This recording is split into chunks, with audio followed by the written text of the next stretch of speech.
So in this video we are going to discuss about the examples. So we had already discussed about the equation of motion, or we can say the motion with constant acceleration, and that three equations of motion.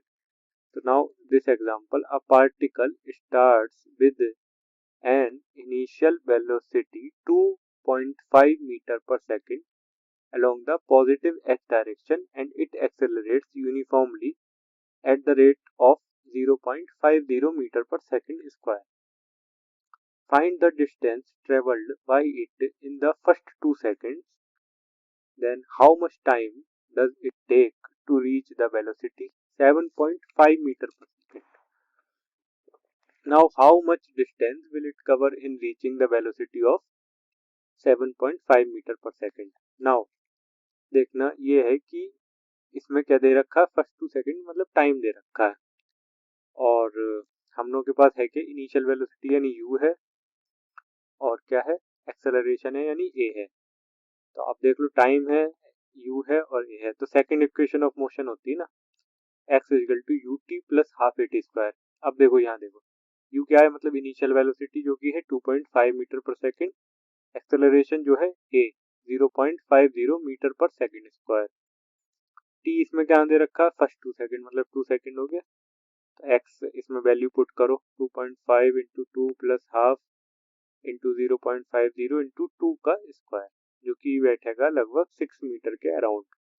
अब ये जो x है ये क्या है, ये कोई distance नहीं है, ये पोजीशन है, लेकिन आप देख सकते हो कि 6 मीटर x 5 आ रहा, मतलब मान लो ये है कि यहाँ 6 मीटर आ रहा, तभी कोई टर्न नहीं किया है, कोई नेगेटिव में वैल्यू नहीं गई है, तो ये लिखा है since it does not turn back it is also a distance travel. तो जो इसकी फाइनल पोजीशन होगी और ओरिजिन से फाइनल पोजीशन तक, उसको क्या मान लिया जाएगा, डिस्टेंस। तो ये हो गया इसका डिस्टेंस।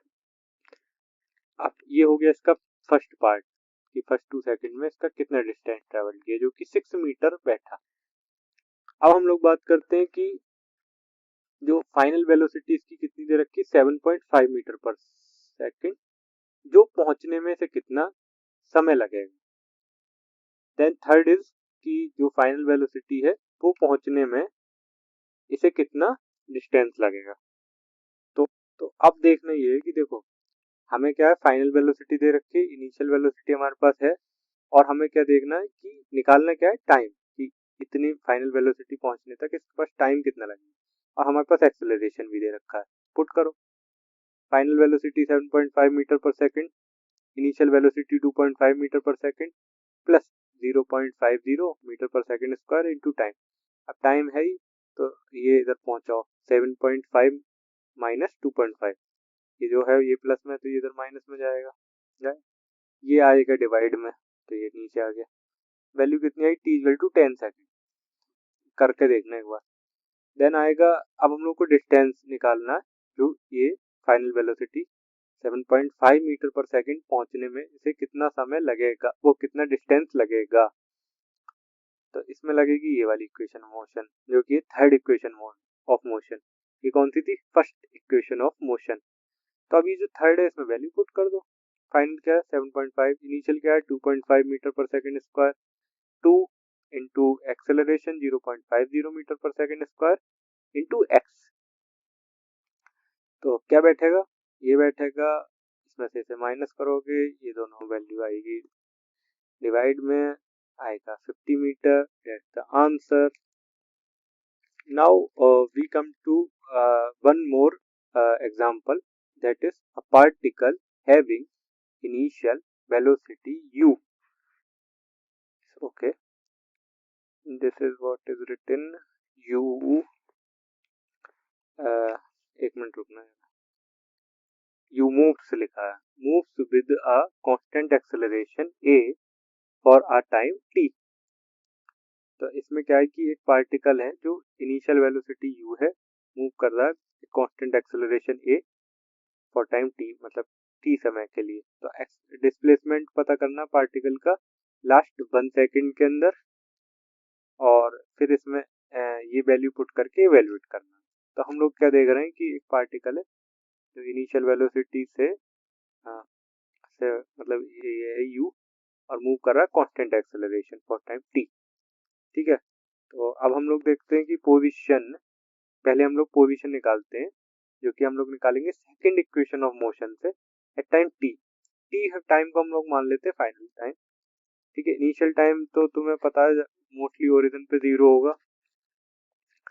तो पोजीशन जो इसमें क्या कहा गया है कि लास्ट 1 सेकेंड, तो ऑब्वियस सी बात है कि t-1 जो हम लोग निकालेंगे यहाँ कि भाई t-1 ये हो गया इस समय, तो इस समय पे भी सेकंड इक्वेशन में ही पुट करो वैल्यू, तो क्या होगा इसे हम लोग मान लेते हैं एच डे। तो u t-1 हो गया t की जगह प्लस हाफ a t-1 हो गया जिसका स्क्वायर हो जाएगा। तो इसमें वैल्यू पुट करो u t minus u bracket 1 second plus half a t square minus A T, क्योंकि 1 सेकेंड में ही करके देखना बहुत। अब हम लोग को दिखाना है कि डिस्प्लेसमेंट लास्ट 1 सेकेंड में, तो हम लोग के पास दो पोजीशन आ गई, एक पोजीशन आ गई एट टाइम t, एक आ गई एट टाइम t-1। दोनों को माइनस करो, जिसमें कि मतलब t तक यहाँ था, फिर इसे माइनस करा तो एच टी मान लेते हैं इसे, और s minus H dash. Obvious सी बात है s बड़ा है क्योंकि एट टाइम t है और एच डैश है एट टाइम t-1। ये बैठेगा u t plus half a t square minus ये वाली सारी वैल्यू पुट करोगे तो ये नेगेटिव में कुछ जो होंगी वो कट जाएंगी, पॉजिटिव और नेगेटिव। ठीक है, इसमें बचेगा ये और ये वैल्यू आएगी। अब इसमें क्या है कि जैसे मतलब अब हम लोगों को ये होगा कि इसमें वैल्यू पुट करनी होगी हम लोगों को। तो हम लोगों का ये है कि v इक्वल टू वो u equal to 5 metre per second दे रखा है, a equal to 2 metre per second square दे रखा है and t equal to 10 second दे रखा है। तो पुट करो, जैसे u में 5 कर दिया प्लस a बाई 2, तो a में 2 कर दिया, 2 बाई 2 डिवाइड हो जाएगा 1, u कितना 5 रहेगा प्लस 2t, t कितना 10, 20 माइनस 1 19, और 19 प्लस 5 कितना होता है 24 मीटर। अब इसमें ये भी कह रहा है कि कई बार ऐसा होता है कि ये इक्वेशन को यूज करा जाता है डिस्प्लेसमेंट कैलकुलेट करने के लिए टीथ सेकंड पर। तो ये है कि इसमें कई बार हम लोगों को बहुत वैल्यू कैलकुलेट करते समय ध्यान रखना पड़ेगा कि कोई गड़बड़ तो नहीं होती है। So thank you.